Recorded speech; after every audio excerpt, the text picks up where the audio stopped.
Thanks for being so gentle with me because it's my first time. I will be as gentle as we possibly can on you, bro. All right. All right. Hey, thanks for doing this, man. I really appreciate it. Oh, no problem, dude. It shit happens around here too, like that. Everybody needs help every now and then. No, I don't know if you remember during Fort McMurray. I had some folks drop in unexpected at the last minute, and that just kind of set me behind by like 2.5 hours for the rest of the day. So I was playing catch up. So I appreciate your patience. Oh, no problem, dude. You said yes. I'm glad you did. So where are you? I'm in New York, about an hour north of New York City. What's the town called? Poughkeepsie or Monroe. They're close. Yeah, right. Is that where you're from? Yeah. You been down here? I haven't been to Poughkeepsie, but I've been to obviously New York City, and I've been to Plattsburgh. Okay. Yep. I've been to Rochester. Yeah, I think that's like 4 hours from here. Not too bad. Yeah, right. Right on, man. So how did you discover Trailer Park? Discovered Trailer Park Boys, I think I was 16 years old and I saw the movie on MTV or Comedy Central. Crazy. And that's where I first got into it and then just became addicted ever since. I've just been trying to interview all you guys. I've talked to Sam so far, Bernard Robichaud, Lee. I talked to Mr. Finch and T the other day. How'd that go? Oh, it went awesome. All of them, they're fucking cool-ass guys. Yeah. You have to understand, man, for us, we thought it was so Dartmouth when the show started that it's inconceivable that people in New York State have seen the show, let alone people all over the world. Like, we thought the humor is so regional and wouldn't translate at all. So at first, when it started getting a bit of traction, we thought it must be people from Nova Scotia living in other places across Canada. But the fact that what seems like really private jokes in a dialect has actually resonated with people from other places is shocking. It's awesome, as you can imagine, but it's shocking. Oh, yeah. Even like down here, I'll go out just wearing a Trailer Park Boys t-shirt. All people come up to me in the store. Like, I'm amazed they even know, they know. It's like, I never heard of it because it was never on television down here. We only got the movies, I had to go online or we had to wait till Netflix till we actually got the whole shows. Well, it actually was on TV down there 10 plus years ago. It was on BBC America for a very short time, and it was bleeped. So it was a little before The Office even, so the mockumentary format wasn't widely accepted, and people were watching it like, I don't get it. Is it a documentary or it's a mockumentary? Because you can imagine if the swearing was bleeped, how hard it would be to piece together the stories. Oh, yeah. And it just didn't resonate at all. That's awesome, man. How'd you get involved with the show, if you don't mind me asking? I worked on a show in Canada called Street Sense. It was a consumer affairs show for teenagers, and it was sketch comedy and parodies and things like that. And Mike Clattenburg came to work on Street Sense as a segment producer, and immediately was like, "Oh my God, these are my people!" Like I found my people, like this weird little cult of similar sense of humor, and we both went to high school with guys that were like J-Rock. So we started talking like that around the office at Street Sense. Okay. Meanwhile, he went to high school with Robin JP, who played Ricky and Julian. And they were kind of shooting little skits and stuff to keep themselves amused during the long, cold Canadian winter. And he decided to shoot a short film with them, which he did. And then when it went to series, he said, "You should play J-Rock on the show." So we were out drinking in Halifax late one night. We were at a French fry truck. And John Paul, who plays Julian, turned to me and said, "Pass the ketchup, J-Rock." And that's where the name came from. Oh, no shit. With the character itself. So the first season, we wrote the character? Oh, sorry. Keep going. Well, I mean, the thing that would surprise people about the show is that the scripts are actually really well written. The stories are really considered and thought out, because even though it's a comedy, it still has to have stakes, and people still have to wonder what's going to happen to the characters, and they still have to know what the characters want. So more consideration actually goes into that than you might expect. So in the early days, we'd always do a few takes per the script and then start kind of riffing and spritzing and improvising. And inevitably, that was when the best stuff kind of happened. Right. So for J-Rock, I had to train myself to kind of translate in my head from the thought in English to the J-Rock-E's way to convey that thought. So I got pretty good at it over a few seasons. Right on. Did you, for the character itself, did you make up the J-Rock character, or was it a Mike Clattenburg character? Or? It was kind of a hybrid. It was certainly, like I said, guys that we both went to high school with. Okay. Halifax has the largest Black population per capita in Canada. Okay. And so we both went to high school with a lot of dudes that weren't Black but grew up in Black neighborhoods or wanted to be Black or appropriated rap culture and all that stuff. And I wasn't sure when the show started. I didn't want to offend the rap community. And when the show premiered, the rap community was like, man, thanks for making fun of these motherfuckers, you know, saying they think they're hard. And the J-Rocks of the world were like, dog, thanks for giving us a voice on TV, you know what I mean? So it somehow landed in the valley between both camps and didn't offend either. I think the rap community guys got what we were trying to do, you know?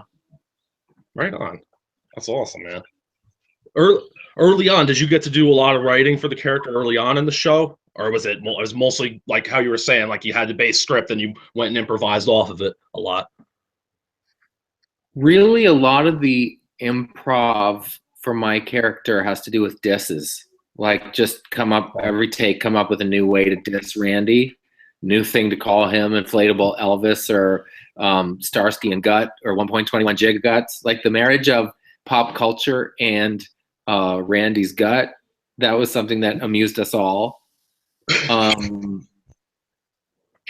you have to understand, like, as we're shooting, it's like, I'm well documented as saying this is the most fun I've ever had at work, but nobody's going to watch this garbage. So there was kind of a freedom that came with it in the early years of like, there are no stakes. Nobody's watching. There's no hard landing. Keeping it just more about the fun and stuff. Yeah, trying to make each other laugh. And, you know, you're surrounded by these characters like Bubbles in the early going was such an endearing, odd, sweet character. And Ricky is so funny. And, I mean, nobody on the show probably gets the credit they deserve for being such good actors. Like, you know, when they say you have to be able to actually really play guitar in order to play it badly or play it, you know, joke badly.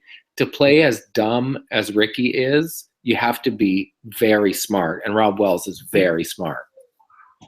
I see with all the actors, like a lot of you guys, what I look for, like when I'm watching shows, is for like what can evoke emotion. You know what I mean? And especially in that show, like the characters, especially like you're saying, Ricky with how dumb he is, and Bubbles with how endearing and stuff. The whole show provokes a lot of emotion watching it. So I give credit to all of you guys. Clattenburg always said, if you take away the guns, dope, and swearing, it's a show about family, people that love each other. And as crazy a headline as that is, it's actually true because much has been written about why the show means so much to people. But I think when it comes down to it, if an external force threatened the park, Ricky and Leahy would band together. It's that kind of like with your brother. Like, you don't make fun of my brother, I make fun of my brother. And at their core, nobody calls Bubbles disparaging words that we use for people with disabilities in the world. Nobody judges Randy and Leahy's relationship. They're just Randy and Leahy. Nobody cares that J-Rock's Black or white or whatever he is. That's just J-Rock. And that's kind of beautiful. Yeah, it really is. That's awesome, man. What was your favorite episode filming, if you had to pick one? I mean, certainly the moment that comes up over and over again over the years has to be I was getting changed when I got caught pulling the goalie. When the three boys come in. I mean, you have to understand, like, pop culture changes so quickly and the line of what's acceptable gets pushed a lot. But when we started with swear words, they would barter with the network and say, we want, 7 Fs per minute. And the network would say, well, maybe 5. So it's kind of a trade system on swearing because this was basic cable in Canada. And they were saying these words. So then when they wanted to introduce C words, the network was like, you know what, take out 3 Fs and you can have 1 C word. It was like legit trading to get those words in.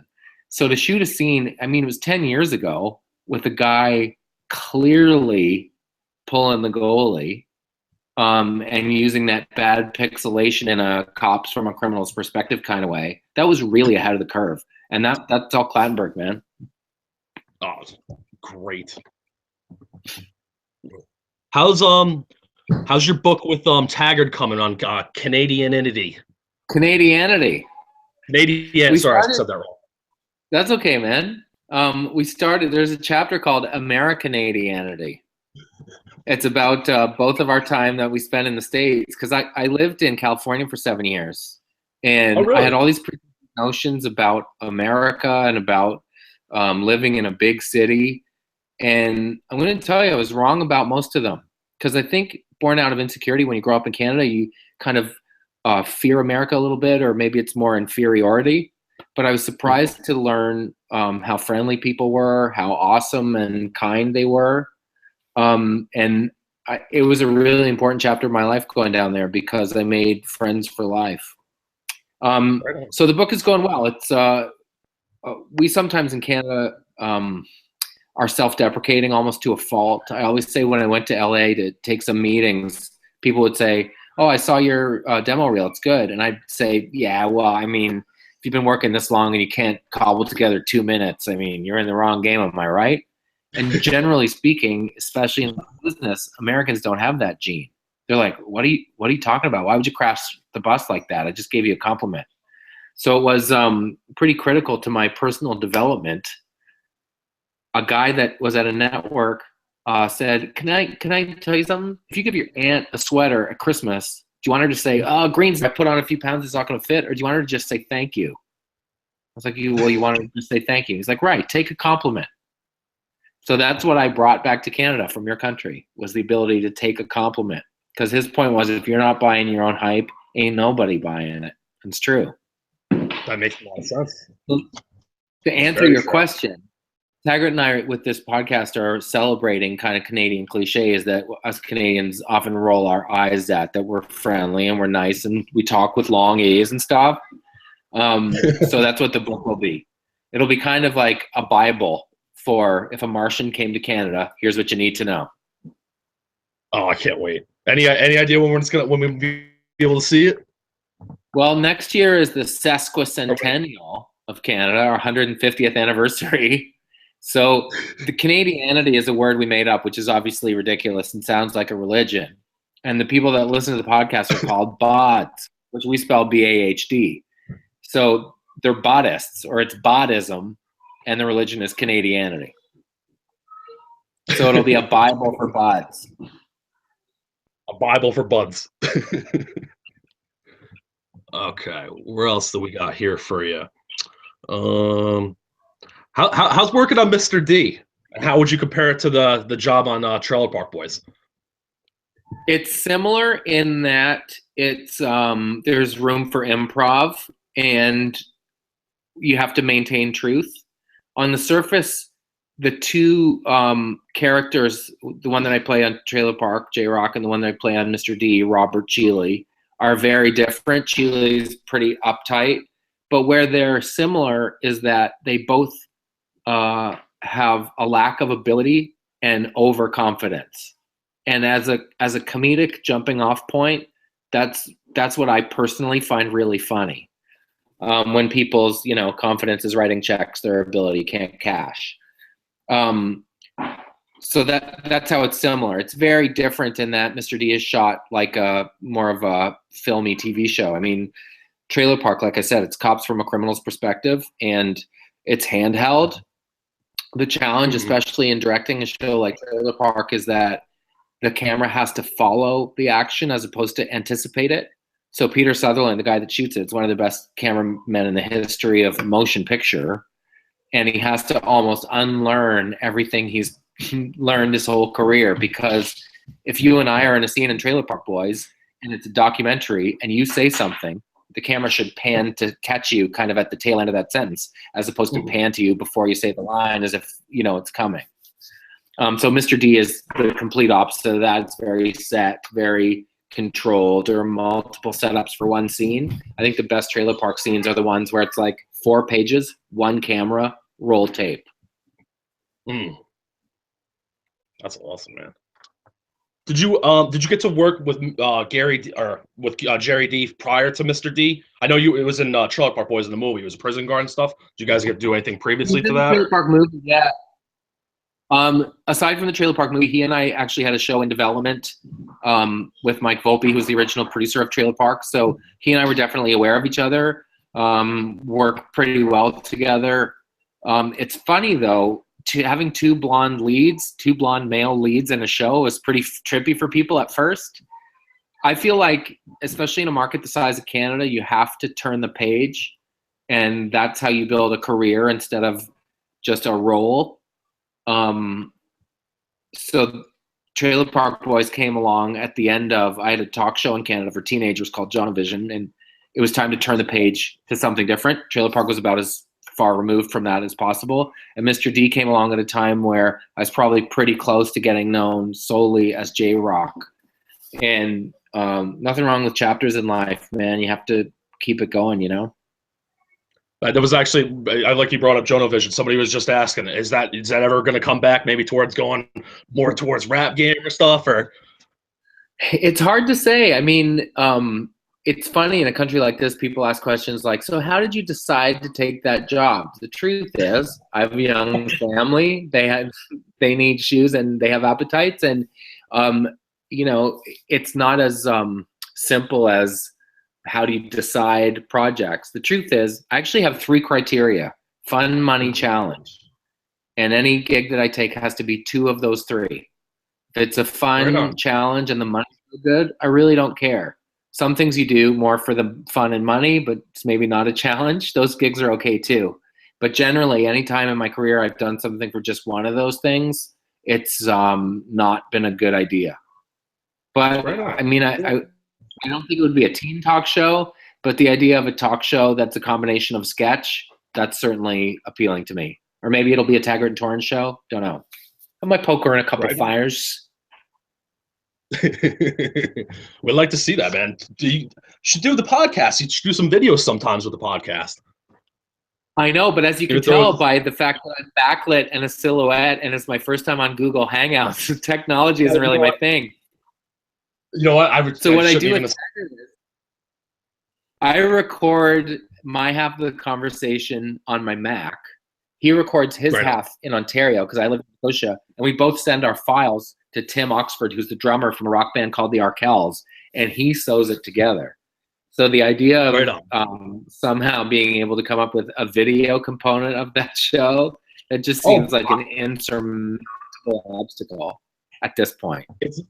It's literally doing what me and you are doing right now. Because what it does, it goes and saves on Google as a video or on YouTube as a video. Like I have it set for private, so nobody's seeing our conversation right now. And you can just go download the video and just play and edit with it.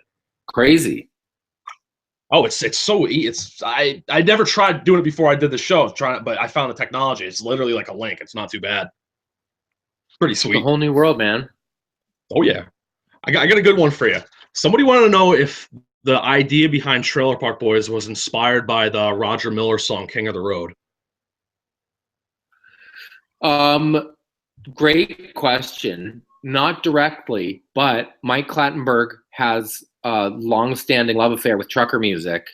And in fact, when we were working on Street Sense, we made some music videos together, and we got government grants to do it. And in all of our proposals for these music videos, we'd say there was an element of black and white film. And when we deliver the videos, we'd say we shot the black and white, but it didn't turn out. Meanwhile, we were actually saving the black and white film to make our first short, which was called Liquor Store, about this guy who lived in the backseat of a 1963 Cadillac and just wanted people to run him up to the liquor store. And Phantom 309 was a pivotal plot in Liquor Store. So there's a well-documented history of affection for trucking and truck music. In fact, Clattenburg had a show called That Damn Cable Show before he was on Street Sense. And there was a sketch called Truckers in Love that if you watched it, there were early shades of the type of sense of humor that would come in Trailer Park Boys. The thing that he did that made the show incredible is we'd shoot a scene with the words as written, and it was really funny. And he'd say, let's try it again, but Randy has a bag of sour cream and onion chips, and Ricky, you try to get them from him for the whole scene.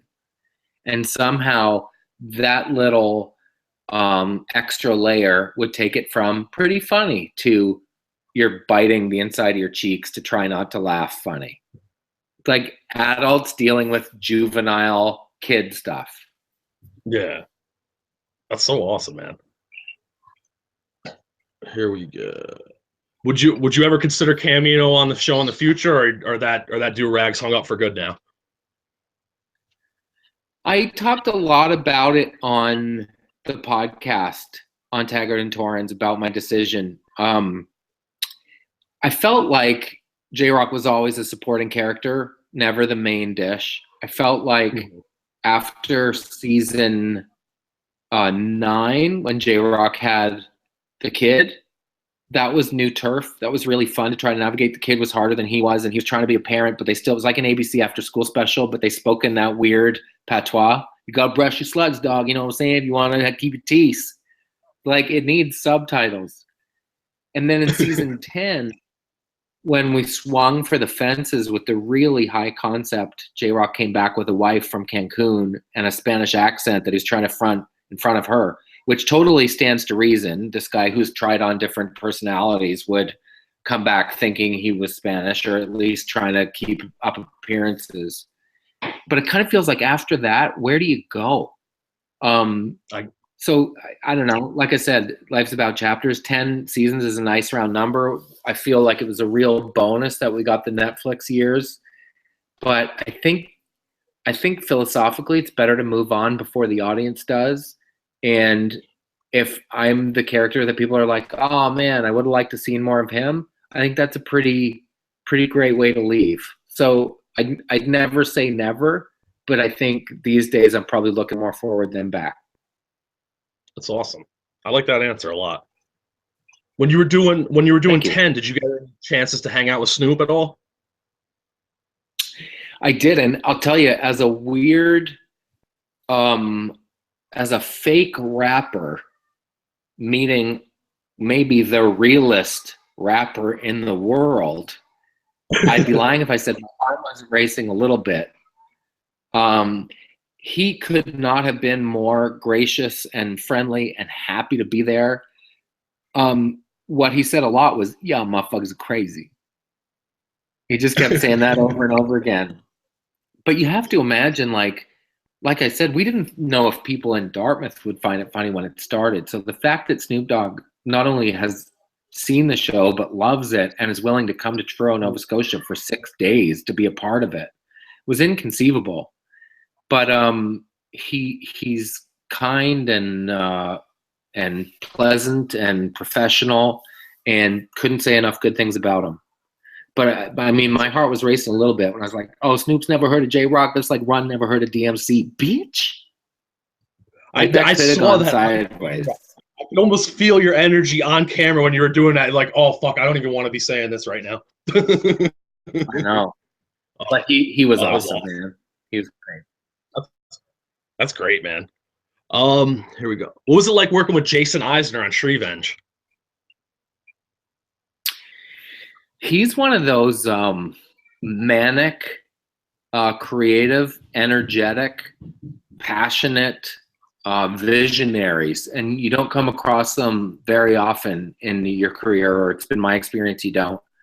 He's just one of those guys. I remember thinking like a few things all at once. 1, how does he do that?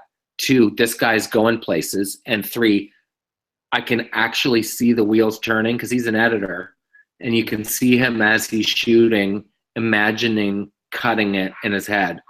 The interesting thing for me specifically was I'm not a super fan of that genre. So really human beings in those movies are pretty much just blood props. And it was obviously a very deranged premise that Christmas trees exact revenge on the people that buy them, but beautiful premise. Oh, that was very it was a real kick. Have you seen Hobo with a Shotgun? What's up? Oh, Hobo, that was messed up. That was really messed up, but like unbelievable. That was a great movie. I just remember with frickin' Rob Wells with the plate on his head. Oh my god. Yeah. Just something you won't unsay. And they had, They had no money and no time and no budget, but rocked it. It was great. Oh, it came out awesome. Loved it. Would you ever do any kind of roles like Tree Venge again, like horror cults type stuff? I would. I think I'm at the stage in my career where I feel like I've done a few smarmy, um, kind of physical comedy roles. I'm waiting for I had no idea he could play that dark, like that kind of thing. Serial killer. I feel like I tend to overcompensate physically. I do a lot of hair acting and physical stuff. So I'd like to do so. Like maybe I'm ready for my Silence of the Lambs turn, where it's like chilling. But I don't have eyebrows. It's hard to express myself. When I was in California, the casting directors would come into the room and look all around the room and point at all the dudes with big V-neck T-shirts and say, "You'll read for the hunk, hunk, hunk, hunk," and they'd always look at me and say, "You'll read for like pervy neighbor, weird guy who just arrived at school, kooky guy in the office." It's never like the hunk. The gotta be gay guy from Joe Schmo. Yeah, that was an interesting one. That was a funny character. That's my wheelhouse. All right. Well, I got a few more for you, then I'll leave you alone for the night. I got some stupid ones. How many rocks does it officially take to make a rock pile? Great question. Let's say a baker's dozen. 13. I like that answer. But that's 13. And with the exchange rate, that's only 9 US. I think it's like 8.50 now, or 8.5. Yeah. I have actually one from Mr. Finch. He says, "Who's the No hardest?" Yup. He says, "Who's the hardest motherfucker in the rock pile after you?" I mean, let's assume that T is not an official member of the rock pile because he's just my boy. So after that, I'd have to give it to Finch. F word. Right that on. Big, tall, white, hairy bitch. Okay, what else? Blah, blah, blah. What's J-Rock's favorite rapper? It's funny, in the early seasons, it was Snoop. It really was Snoop. He obviously is psyched for the new NWA to come out. And he talks a lot about, over the seasons, he's talked a lot about how, Eminem was but what I'm saying, we kind of came up together. I think what he means by that is Eminem is awesome. And I think that, and J-Rock would think that. Awesome. You think J-Rock was Macklemore's inspiration to get into music? I suppose it's possible, but if you start thinking like that, then you have to think that Vanilla Ice was Eminem's inspiration, and that doesn't compute.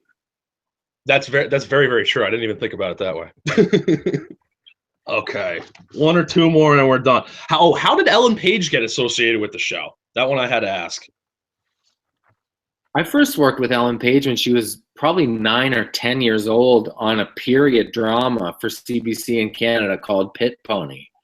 And Really? She was, not unlike Jason Eisman, one of those people that you meet and you're like, man, I know you're 10, but you're the smartest person in the room. You're borderline intimidating because of your intellect and just kind of EQ, emotional intelligence, And Halifax is a pretty small pool of actors. Mike Clattenburg would have worked with Ellen Page on Pit Pony as well because he directed that show.